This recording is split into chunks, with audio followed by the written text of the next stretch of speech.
సుందరకాండ ద్వావింశ సర్గ అంటే 22వ సర్గ చదువుకుంటున్నాము.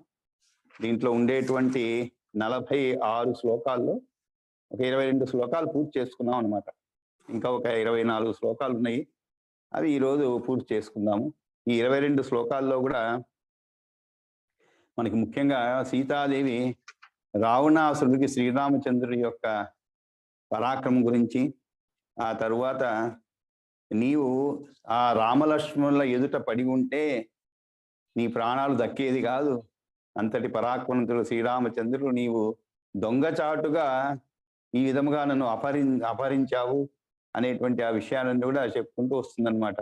మాంహి ధర్మాత్మన పత్ని సచీమివ సచీపతే తదన్యస్థితి లోకేషు ప్రార్థయేన్ మనసాపిహ రాక్షసాధమ రామస్య భార్యామమిత తేజః ముక్తవానసి యత్ శాపం పత గతస్తస్య మోక్షసే